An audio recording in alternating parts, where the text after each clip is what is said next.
আল্লাহ নবী সাল্লাল্লাহু আলাইহি ওয়াসাল্লাম বলছেন, হাদিসের মধ্যে আছে, যে ফজরের নামাজ পড়ে না, আল্লাহ রসুল বলছে ওয়া ইল্লা আসবাহা খাবিসান নফস কাসলানান, ফজরের নামাজ যে পড়ে না, রসুল বলেন সে হচ্ছে খবিস। খবিস, এটা খবিস তুই বেটা। এই তোমরা যারা ফজরের নামাজ পড়ো না, খবিস তুই বেটা, খবিস। পাউডার লাগায়, পাউডার লাগাও কিত্তা, খবিস কোথাকার। খবিস আবার পাউডার লাগাও কিত্তা, ফেয়ার এন্ড লাভলি ডলও কিত্তা।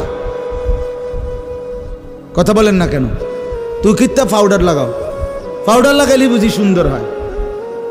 বেড়িয়ে দেখো না পাউডার লাগায়, এ বুড়িয়ে লাগায় ঘন্টা দুই এক পর আবার এ বুড়িয়ে দুইয়া লাগায়। বুড়ি জানে এটা ধোকা, ঠিক কিনা বলেন না? এটা যে ধোকা, নাহলে বুড়ি ধোকা।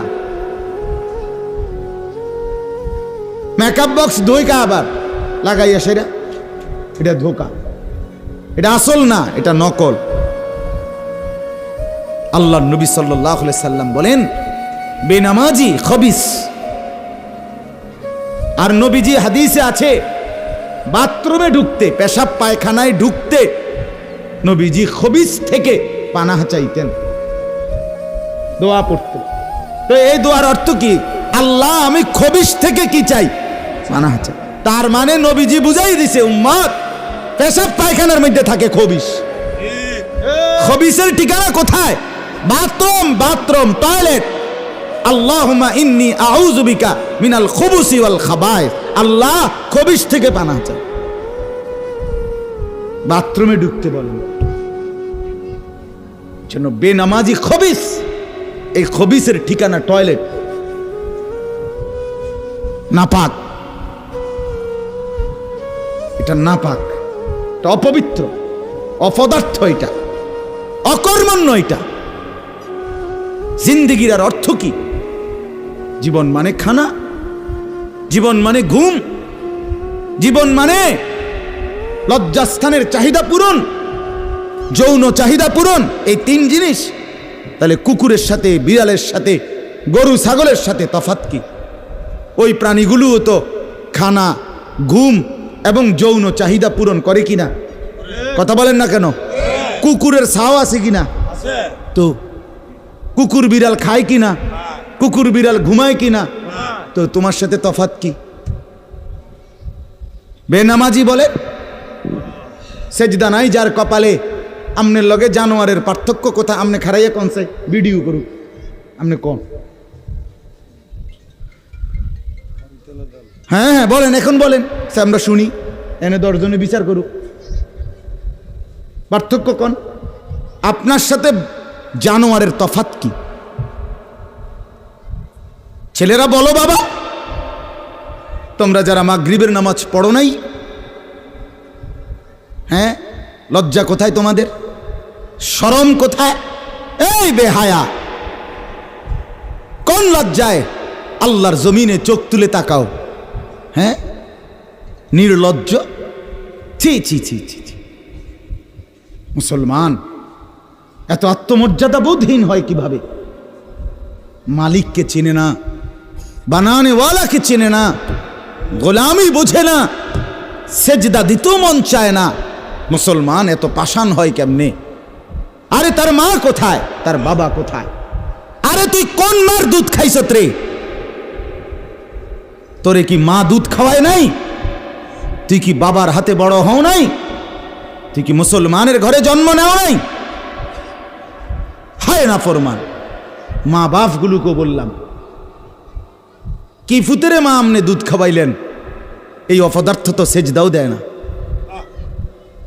হ্যাঁ, এই বাপ কাল লাগে বিল্ডিং বানাইলেন? এই হাইওয়ান তো সেজদাও দেয় না। কাল লাগে সোফা বানান, মাতবুরি দেহান, সাদোয়ানে বইয়া গপ মারেন, জিফুত লইয়া বালা আসি, কিতা বালা? এ ফাঙ্গাস আর তেলাপিয়া খান যে, এ কারণে বালা। হ্যাঁ, এ ফার্মের মুরকা আর কক মুরকা, দুন্দুল আর করলা, দৈন্যা তার কাঁচামরিচ, টমাটো আর শশা, এই তো খানা। আর কিতা কথা বলে? নার কি ঘুরে গেলে তো ফাঙ্গাস তেলাপিয়ে। দুনিয়ার বেশি কি ভোগ করছি আমরা? খুব আশ্চর্য কিছু, অনেক কিছু দুনিয়া ভোগ করছি আমরা। এটুকু দুনিয়া ভোগ করছেন বলে এ ফান কদ্দুর খান, বিড়ি খান, চা খান, বন খান, টেলিভিশনে মানুষের বেডির নাচ চান। আমনের বেডি তো আর নাচে না, নাচে মানুষের বেডি। কথা বলেন না? এতটুকু দেখেই দুনিয়া ভোগ করছেন বলে খুশি হয়ে গেলেন, তৃপ্ত হয়ে গেলেন, মজা পেয়ে গেলেন। আহা, আফসুসের ব্যাপার। এত লম্বা আখিরাত কেমনে পার হবেন? এত লম্বা কবরের জিন্দেগি কেমনে পার হবেন বলেন তো? নূহ আলাইহিস সালামের জামানায় যারা মারা গেছে তারা আজ কত হাজার বছর কবরে পড়ে আছে। ইব্রাহিম আলাইহিস সালামের জামানায় যারা মারা গেছে তারা আজকে কতদিন কবরে পড়ে আছে। হ্যাঁ, আবু জেহেল আজকে কত বছর কবরে পড়ে আছে? 1450 বছর, আরো বেশি, 1450 বছর ধরে পড়ে আছে কবরে। এরপরে তো হাসরের মাঠ, এরপরে তো ফুলসেরাত, এরপরে তো জাহান্নাম, আর তো রইছে। তাহলে দুনিয়ায় থাকলি কতদিন, কবরে পড়ে রইলি কতদিন? আপনি বলেন। আবু জেহেল দুনিয়াতে ছিল 800 বছর, কথা কন না? আবু লাহাব দুনিয়াতে জীবিত ছিল 900 বছর, তো কবরে আছে কত বছর? তো বাঁচছে কয় বছর? নাহলে 60 বছর, নাহলে 70 বছর, ঠিক কিনা বলেন? তাহলে দুনিয়ায় ছিলি কতদিন, কবরে আসত কতদিন? আচ্ছা, এই কথাই এখনই মনে হইল। হ্যাঁ, এরপরে তো সামনেরটি রয়েছেই মিয়া, এখনো তো কিয়ামত আসে নাই, এখনো তো ইসরাফিল ফু দেয় নাই। একবার ফু দিবে, সব কবরে যাবে, আবার ফু দিবে, হাসরের মাঠ কায়েম হবে। আবার হাসরের মাঠের একদিন, খোদার কসম এই কোরআনে আল্লাহ বলছে, হাসরের ময়দানের এখন একদিন, প্রতি একটা দিন কয় ঘন্টা? হাসরের একদিন আল্লাহ বলছে 50,000 বছর, 50,000 সানা, 50,000 বছর। হাসরের ময়দানের পুরা সময় না, একদিন, একদিন। পুরা হাসরের মাঠ কতদিন সেটা আল্লাহই জানে। প্রিয় বন্ধু আমার, নষ্ট হয়েন না। ছেলেরা আমার, বাপ, বরবাদ হইও না। মনে করো কেউ বলে নাই, তবুও নষ্ট করো না নিজেরে। বাবা বলে নাই, মা বলে নাই, সর্দারে বলে নাই, মাতবরে বলে নাই, গ্রামের মুরব্বীরা বলে নাই, কেউ তোমারে কিছু বলে নাই, তবুও তুমি নিজেরে নষ্ট করে দিও না। হযরত ইব্রাহিম আলাইহিস সালাম, পুরা কওম, আপন মা, আপন বাপ, সবাই মূর্তি পূজক, কেউ তো ওনাকে ইমানের দাওয়াত দেয় নাই, তবুও সেই ছোট্টবেলার থেকে তিনি ওইখানে থেকেই উনি খুঁজে নিছেন আল্লাহকে। কাকে খুঁজে নিছেন? আল্লাহকে খুঁজে নিছেন, আল্লাহকে তালাশ করে নিছেন। কওমের লোকেরা বলছে যে তারকা এটা রব। বলছে আচ্ছা ঠিক আছে দেখি তো। কিছুক্ষণ পরে তারকা ডুবে গেছে। বলছে কই রব আবার ডুবে কেমনে? পরের দিন এলাকার লোকরা বলছে চাঁদ, এটাই আমগো রব। বলছে আচ্ছা ঠিক আছে মানে নিলাম, দেখি তো। ভোর হতে হতে দেখে চাঁদ নাই। কিও রব যদি জায়গা তো আমি বন্দা রইলাম, রব কু? বুঝেন নাই কথা? এরপরে বলছে সূর্য, এটা বড় সড়ো মোড়া তাজা, এটাই রব। হ্যাঁ, ইব্রাহিম আলাইহিস সালাম বলছে আচ্ছা দেখি তো। সন্ধ্যা হয়েছে আর সূর্য ডুবে গেছে। তো ইব্রাহিম আলাইহিস সালাম বলছে হায় আমার কওম, কি কও ইডি তোমরা? তোমার মাথা ঠিক আছে নি? রব কেমনে এর মোড়ে নামে? রব এমন হয় কেন? বানানেওয়ালা এত দুর্বল হবে কেন? তখন তিনি বলছে ইন্নী ওয়াজ্জাহতু ওয়াজহিয়া লিল্লাযী ফাতারাস সামাওয়াতি ওয়াল আরদা হানিফা ওয়া মা আনা মিনাল মুশরিকিন। যে না কওম শোনো, আমি তোমাদের বানানো কোনো দিকে ফিরবো না, আমি ফিরছি আমার চেহারা, আমার জিন্দেগি ফিরাইয়া দিলাম ওই সত্তার দিকে যিনি 7 আসমান ও জমিন পুরাটা বানাইছে। হানিফান, একনিষ্ঠভাবে আমি শুধু তার দিকে ফিরলাম। ওমা আনা মিনাল মুশরিকিন, আমি মুশরিকদের অন্তর্ভুক্ত নই, আমি আল্লাহকে ছাড়া কাউকে মানি না। হ্যাঁ, হযরত ইব্রাহিম আলাইহিস সালামের বাবা বলছে, পুত তোরে আমি তেজ্য পুত্র করে বাড়ি ছাড়া করে দেব। হযরত ইব্রাহিম আলাইহিস সালাম বলছে, আ'তাজিলুকুম ওমা তাদউনা মিন দুনিল্লাহ, আব্বা আমি আমনেরে ছেড়ে দিলাম, আপনি আমার কিতে ছাড়বে, আপনি বাইর জায়গা দিতেন না কিতে, আমি আইলাম না আপনি বাইর, আমার ইমান দরকার, আমার আখেরাত দরকার, আমি বন দিয়ে কিতে করব, আমি সোফা দিয়ে করমুটা কি, আমি বিল্ডিং দিয়ে করমু কি? যার বাপে বিল্ডিং করে দিছে না হাতে বেড়া পরে আর বিল্ডিং করতে আসছে না, কথা কয় না, বোঝেন নাই আমার কথাটা? যার বাপে জমি কিনা দিতে আসছে না এবারে পরে এবারে ফুতে আর কোনোদিন জমি কিনতে আসছে না, তো তো কি আপনি যে একবার উল্টাইয়া গেছেন। হ্যাঁ, আরে ফুত, আমি যদি কদ্দুর কিছু করে দিয়ে যাইতাম না পারি, আমি মরলে তারা খাইব কেমনে? না তারা চিরা খাইব, আর পরে আপনি 2 বস্তা চিরা কিনে দিয়ে যাইয়েন, আপনি মরলে আর কেউ দুনিয়াত কাম করতো না, আপনি একটা কামিলা মূর্তি আছেন শেষ। এটা ধোকার কথা না, বলেন না কেন? তো হযরত ইব্রাহিম আলাইহিস সালাম বলছে, আব্বা আপনাকে ছেড়ে দিলাম। ওমা তাদউনা মিন দুনিল্লাহ, আল্লাহকে বাদ দিয়ে যে আপনি যাকে ডাকেন সেই মূর্তি, আল্লাহকে বাদ দিয়ে যেগুলোকে আপনি ডাকেন, বাপ আমি এগুলোকেও ছেড়ে দিলাম। এবার ইব্রাহিম নবী বললেন, ও আদউ রাব্বি, আমি শুধু কেবল আমার রব আল্লাহকে ডাক দিলাম, গোটা দুনিয়া ছেড়ে দিলাম বাপ, সংসারও ছেড়ে দিলাম বাপ, আপনি মা বাবার মায়াও ছেড়ে দিলাম, আমি শুধু আমার আল্লাহকেই ডাকলাম। আসা আল্লাহ আকুনা বিদুআই রাব্বি শাকিয়া। এবার ইব্রাহিম নবী বলেন, আব্বা আমি বিশ্বাস করি আমার ওই এক আল্লাহকে ডেকে কেউ কোনোদিন বঞ্চিত হয় না। মাখলুককে ডেকে হেরে যায়, নেতা ভুলে যায়, কর্মীও ভুলে যায়, মা বাপও অনেক সময় রাগ করে, মা বাপ অনেক সময় ভুলে যায়, সন্তানও মা বাপকে ভুলে যায়, সবখানে হইতে পারে এমন, কিন্তু আমার আল্লাহকে ডেকে কেউ এমন হয় না যে বঞ্চিত হয়। আল্লাহকে বান্দা যখন জমিন থেকে ডাক দেয় আল্লাহ রব্বুল আলামিন সাথে সাথে বলে লাব্বাইক ইয়া আবদি, আমার বান্দা আমি হাজির, বল না বান্দা কি দরকার। বান্দা আবার বলে আল্লাহ, আল্লাহ আবার বলে লাব্বাইক, আছি তো বলো না। বান্দা বলে সুবহানাল্লাহ, আল্লাহ বলে শুনছি তো বান্দা, বলো না কি চাও বান্দা। বান্দা আবার বলে আলহামদুলিল্লাহ, আল্লাহ বলে বলো না কি চাচ্ছ বলো। আল্লাহু আকবার, বলে আবারও বলছি কি চাচ্ছ বলো না, আমি তো শুনতেছি, আমি তো আছি বান্দা।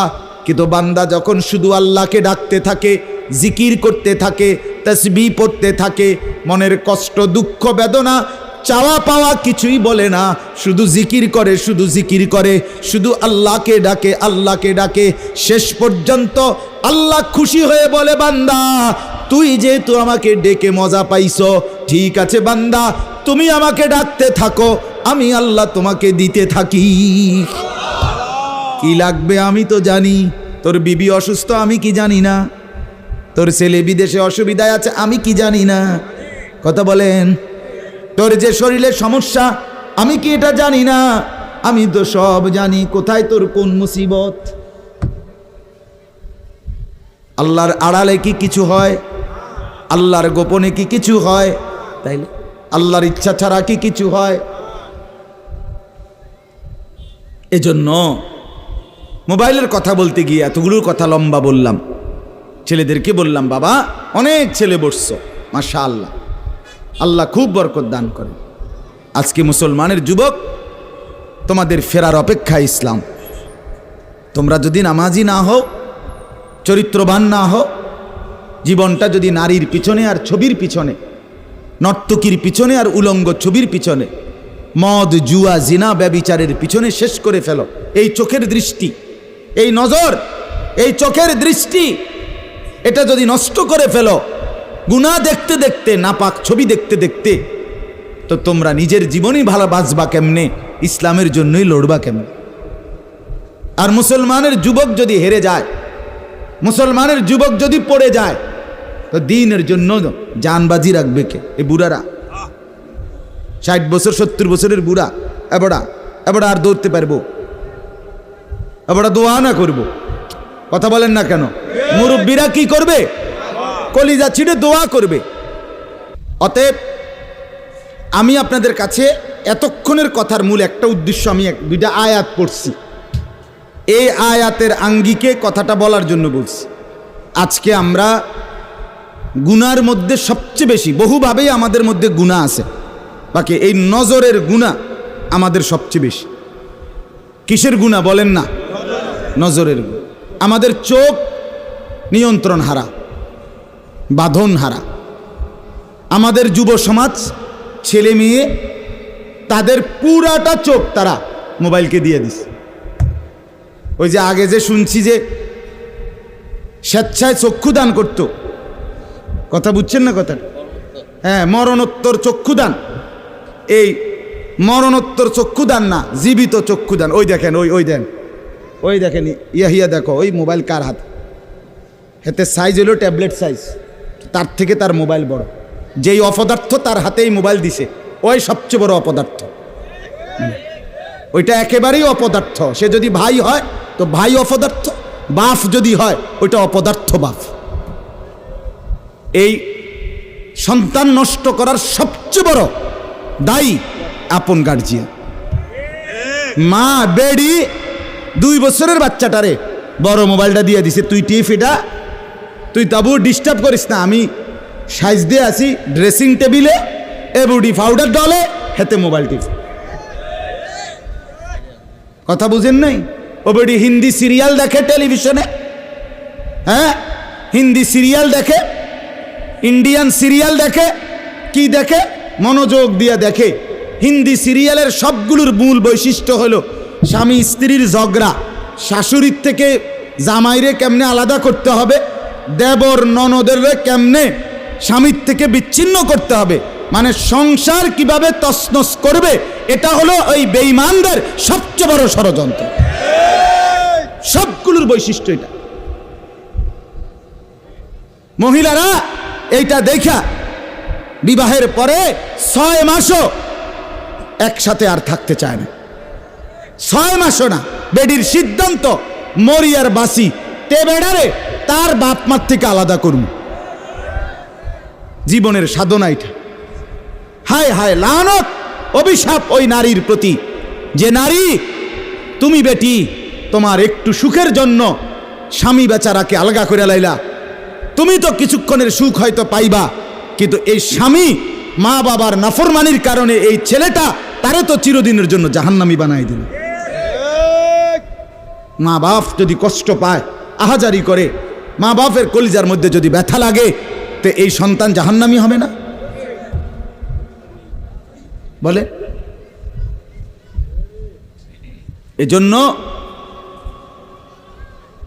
আমরা প্রত্যেকেই এই কথাটা বলতেছিলাম, আজকে আমাদের সবচেয়ে বড় গুনাহ আমাদের ছেলেদের, আমাদের মেয়েদের, আমাদের নারীদের, আমাদের পুরুষদের, আমাদের জওয়ান, আমাদের বুড়া, আমাদের যুবতী, আমাদের বৃদ্ধা, সবার একটাই বড় রোগ। আমরা চোখ অনিয়ন্ত্রিত। বুড়া মানুষও টেলিভিশন চায়, বুড়া চাচা বাঁকা হয়ে গেছে, কাশে বেরামে ধরে গেছে, কিন্তু এবার টেলিভিশন সাউন্ড, বেডির সাউন্ড, চা দোকানে নাচ গান দেখার অভ্যাস ছোটে নাই। এমন অভ্যাস আছে কিনা বলেন না? যার নাই হেবড়া রাগ না হইলেই ভালো। আর যে বেটা রাগ হইলে, আপনার এই অভ্যাস থাকলে, আপনার রাগ হইলেই কি আর আসলেই কি। অতএব নজর নিয়ন্ত্রণ করা চাই, নজর হেফাজত করা চাই, নজর সুন্দর করা চাই। অতএব আমার বাপ, আমি আপনাদের কাছে কোরআনুল কারীমের এই 2টা আয়াতের তরজমা শুনাইতে চাই। এটা পুরুষদের জন্য, নারীদের জন্য, উভয়টা। একজন মুসলিম পুরুষ, তার ব্যাপারেও আল্লাহর হুকুম, একজন মুসলিম নারী, তার ব্যাপারেও আল্লাহর হুকুম। উভয়কে আল্লাহ তাআলা বলছে চরিত্রের হেফাজতের জন্য সবচেয়ে প্রথম শর্ত, 1 নাম্বার দৃষ্টি হেফাজত।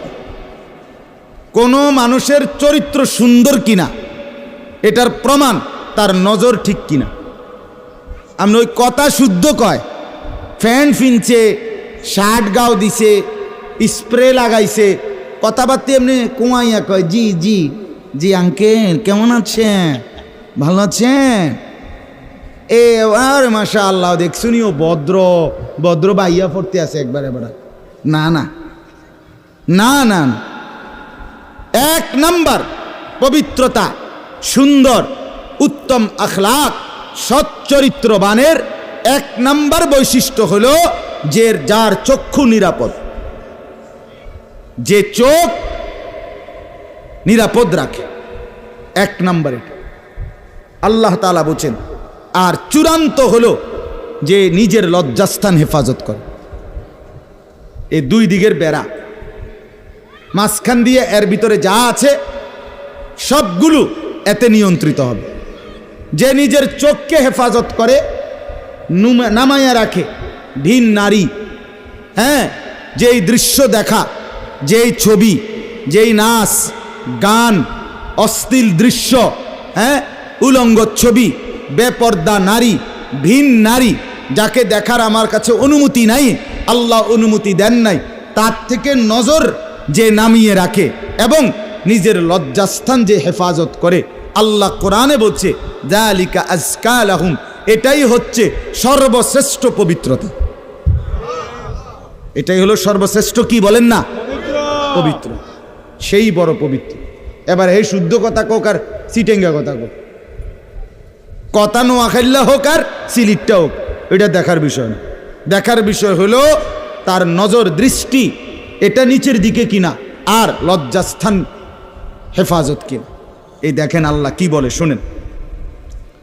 18 নম্বর পারা 24 নম্বর সূরা, সূরায়ে নূর, এই সূরার 30 নম্বর আয়াত। আল্লাহ তাআলা বলেন, কুল, হে নবী আপনি বলুন, লিল মুমিনিন, সমস্ত মুমিন পুরুষদেরকে, পুরুষদেরকে মানে এই হুকুম কার্যকর শুরু হবে যেই ছেলেটা সাবালক হইছে, যেই মেয়েটা সাবালক হইছে, ওই দিন থেকে 100 কার্যকর। কোন ছেলের উপরে যেদিন গোসল ফরজ হয়েছে, প্রথম যেদিন তার বীর্যপাত হয়েছে, সেদিন থেকেই সে সাবালক, প্রাপ্তবয়স্ক, সেদিন থেকেই সে যুবক, সেদিন থেকে ইসলাম মানা পুরাটা 100 তার উপরে ফরজে আইন। ওই দিন থেকে তার 1 মিনিট 1 সেকেন্ড হিসাবের বাহিরে হবে না। প্রতি সেকেন্ড নিঃশ্বাসের জন্য তাকে মৃত্যু পর্যন্ত, মানে বালেগ হওয়ার দিন থেকে মৃত্যু পর্যন্ত যে হায়াত পাইছে যেদ্দুর, আল্লাহর কাছে হিসাব দিতে হবে তদ্দুর। রাতের হিসাব, দিনের হিসাব, হাঁটলে বসলে উঠলে খাইলে ঘুমাইলে, এমনকি নিঃশ্বাসের হিসাবও খোদার কসম আল্লাহর কাছে দিতে হবে। কোনো মেয়ে যেদিন তার প্রথম মাসিক শুরু হয়েছে 13-14 বছর বয়সে, সেদিন থেকে সে প্রাপ্তবয়স্কা, সাবালিকা, সে যুবতী।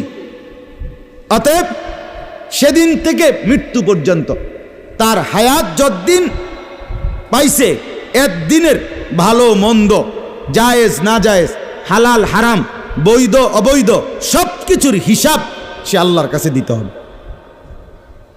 কথা বুঝলেন কিনা আপনি? হ্যাঁ, এটা জরুরি, এটা জরুরি।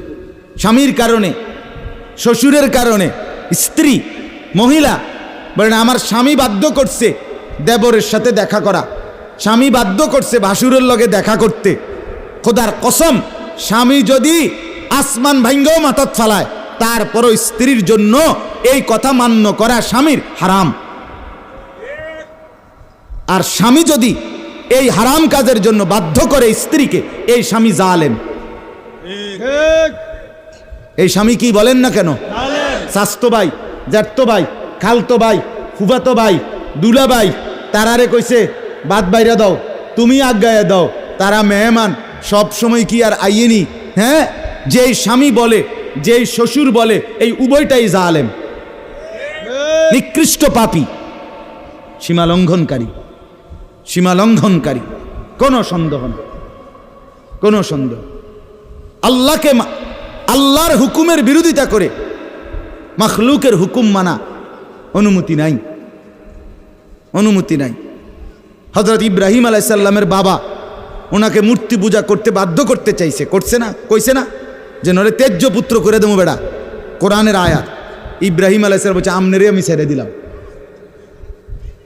কিসের জন্য? ঈমানের জন্য। কিসের জন্য বলেন না?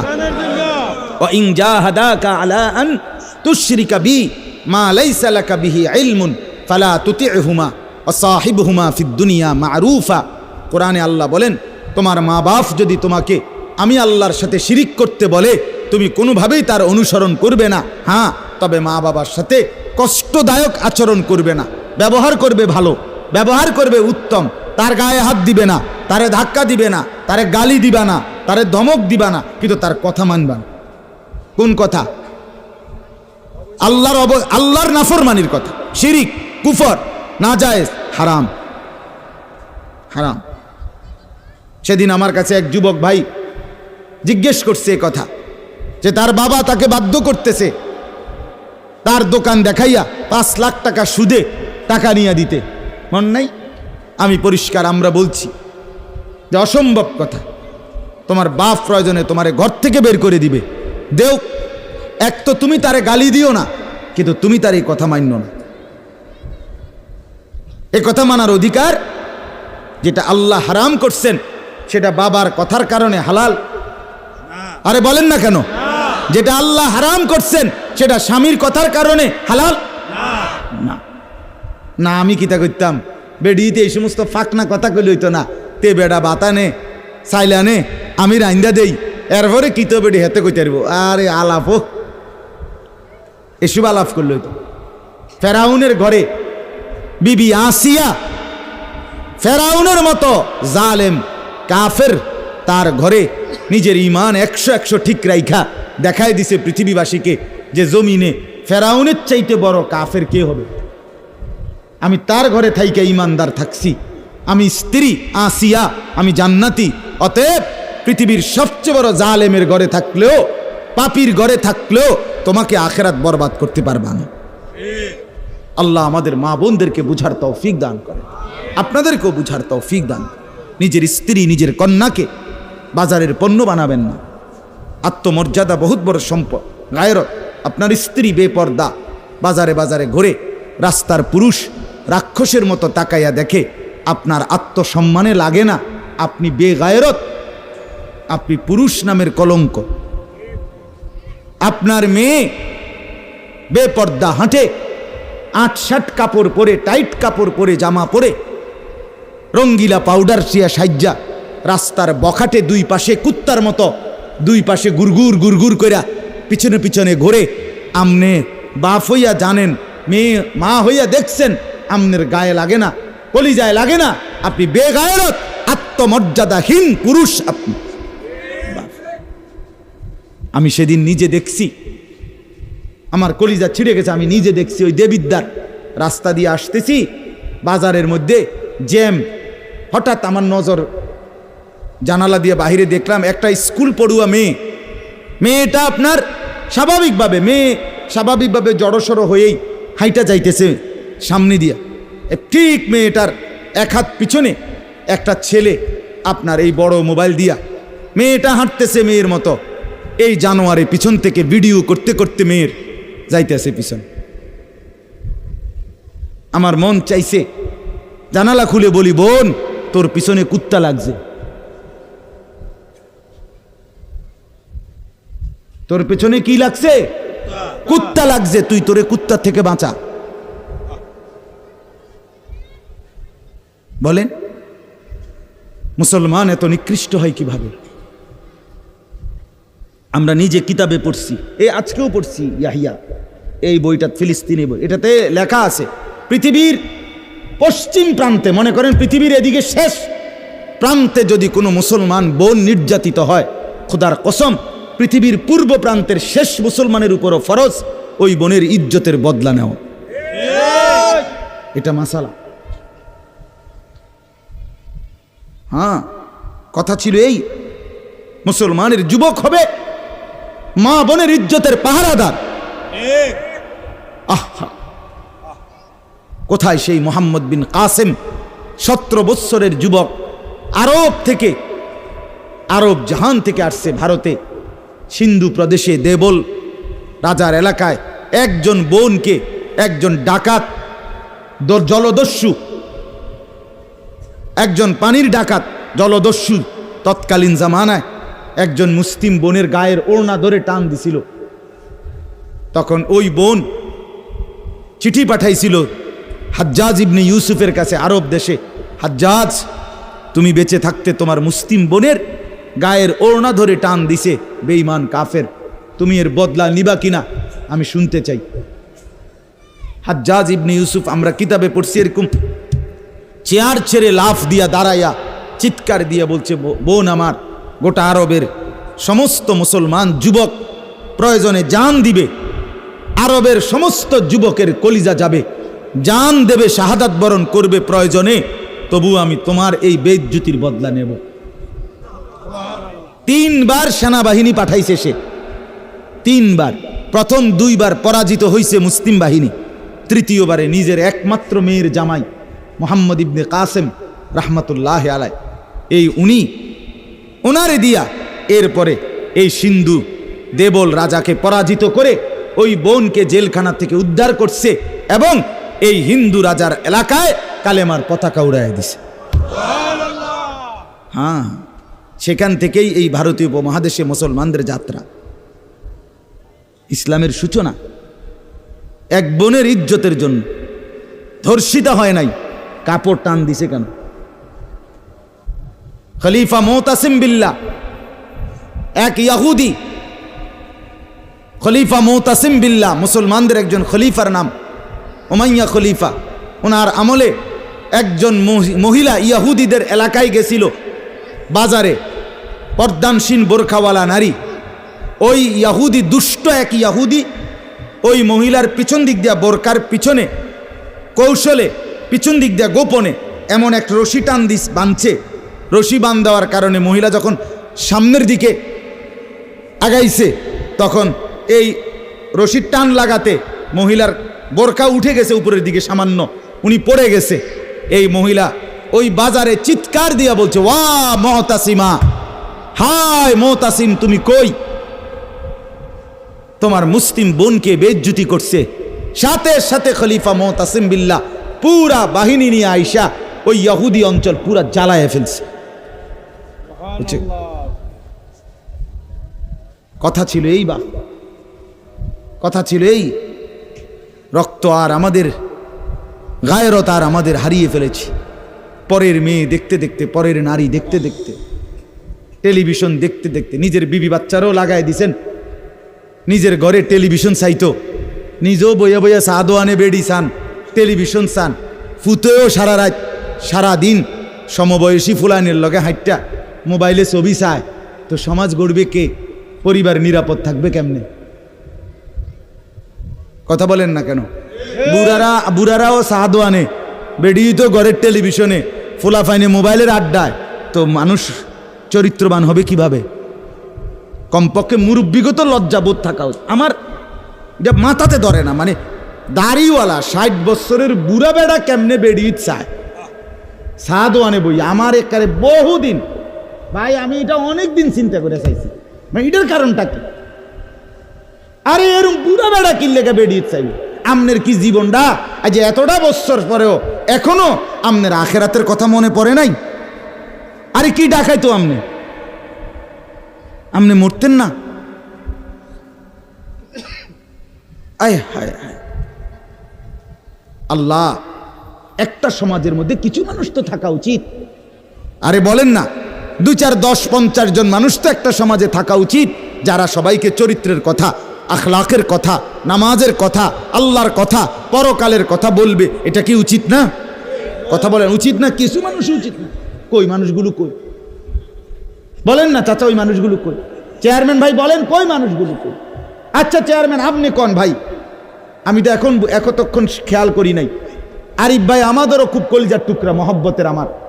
তো আপনি বলেন, একজন চেয়ারম্যানকে বলতে বলেন মাইক দিয়ে, এখন এক সপ্তাহে এক মাসে এই নারী গঠিত কেলেঙ্কারির কি পরিমাণ বিচার তারা করতে হবে? আমি অসংখ্য চেয়ারম্যানের সাথে কথা বলছি, প্রায় বলে হুজুর সমাজটা খাইয়া লাইছে একবার।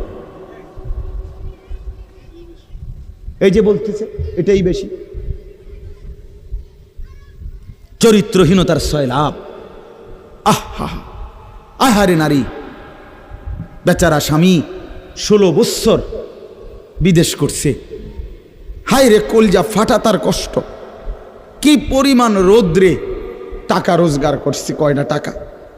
আমি তো সৌদি আরবে যে কয়বার আল্লাহ নেওয়ার তৌফিক দিছে, হজ উমরায় গেছি, অন্য কোনো কারণে না, প্রতিবারই দেখছি বাফ আহারে প্রবাসীদের কষ্ট কাকে বলে। প্রখর রোদ। এই শুধু তর্জমাটা শোনেন, 5 মিনিটে শেষ হয়ে যাবে তর্জমা। আল্লাহ তাআলা বলেন কুল্লিল মুমিনিনা, হে নবী আপনি মুমিন পুরুষদেরকে বলেন। তাহলে পুরুষ বলতে কি বুঝাইছি বুঝছেন তো এটা নাকি? যেদিন থেকে সাবালক, আর মহিলা যেদিন থেকে তার মাসিক শুরু হয় প্রথম, সেদিন থেকে নারী। আল্লাহ বলেন হে নবী প্রত্যেক পুরুষকে বলেন ইয়াগুদ্দু মিন আবসারিহিম ওয়া ইয়াহফাজু ফুরুজাহুম, তারা যেন বাধ্যতামূলক 2টা কাজ করে। এক, ইয়াগুদ্দু মিন আবসারিহিম, তারা যেন তাদের চোখ নিচের দিকে নামায় ভিন নারী থেকে, নাজায়েজ দৃশ্য থেকে, যে জিনিস দেখার অনুমতি নাই, যেই ছবি দেখার অনুমতি নাই, যেই নারীকে দেখার অনুমতি নাই, তার থেকে যেন তারা চোখ নামায়। ওয়া ইয়াহফাজু ফুরুজাহুম, এবং প্রত্যেকটা মুমিন যেন নিজের লজ্জাস্থানকে হেফাজত করে। নিজের লজ্জাস্থান হালালভাবে অনুমোদিত ছাড়া, স্বামী স্ত্রীর পবিত্রতা ছাড়া অন্য কোনো ক্ষেত্রে নিজের লজ্জাস্থানকে হারামভাবে যেন ব্যবহার না করে।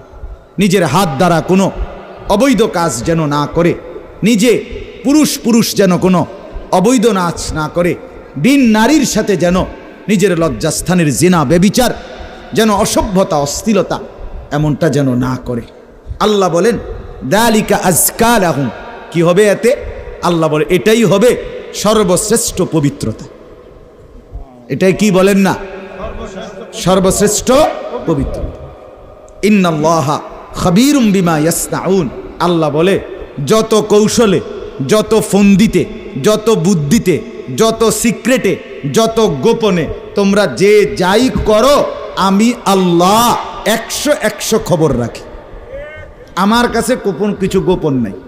অন্তরের হালাত, বাহিরের হালাত, কক্সবাজারের দৃশ্য আর বাড়ির দৃশ্য, রাত গভীরের দৃশ্য, দিনের আলোর দৃশ্য, গোপন জায়গায়, হোটেলে, রেস্তোরাঁয়, অথবা পার্কে, বিনোদন কেন্দ্রে, অথবা মোটরসাইকেলে আরেক বেটার মেয়ে আরেক দিকে নিলাগা, যাই নাও, যেখানেই নাও, যত গোপন জায়গায়, মা দেখে নাই, বাবা দেখে নাই, গ্রামবাসী শুনে নাই, কেউ জানে নাই, কিন্তু আল্লাহ বলে বান্দা আমার খবর আছে, আমার থেকে আড়াল করতে পারবে না। অতএব চোখের হেফাজত, চোখের হেফাজত। বুড়া মানুষ আপনাদেরকে মৃত্যু পর্যন্ত, 90 বছরের বুড়া, আমার বুড়ো হয়ে গেছি, বয়স হয়ে গেছে না, মানুষের শরীর আড্ডি মাড্ডি বয়স হয়। শাহওয়াত, শাহওয়াত যেটাকে বলে, কামনা বাসনা, এটা কখনোই বুড়ো হয় না, বুড়ো হয় না। হ্যাঁ সোজা কথা, আমি খোলামেলা বললাম, শাহওয়াত কি হয় না? বুড়ো হয় না। এজন্য বালেগ থেকে বৃদ্ধ পর্যন্ত সবাই এই হুকুম।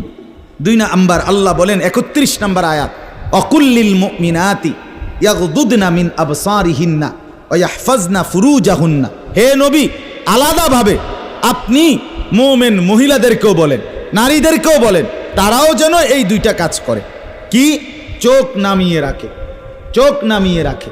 কোনো নারী যেন রাস্তার পুরুষ, ভিন পুরুষ, যাদেরকে দেখার অনুমতি নাই, এই যে দেবর, এই যে ভাসুর, চাচাতো ভাই, মামাতো ভাই, ফুফাতো ভাই, খালাতো ভাই, দুলা ভাই, এরকম মানুষগুলো যাদেরকে দেখার অনুমতি নাই, রাস্তার পুরুষ যাদেরকে দেখার, চোখ ফেলার অনুমতি নাই, তাদের থেকে যেন চোখ নামিয়ে রাখে।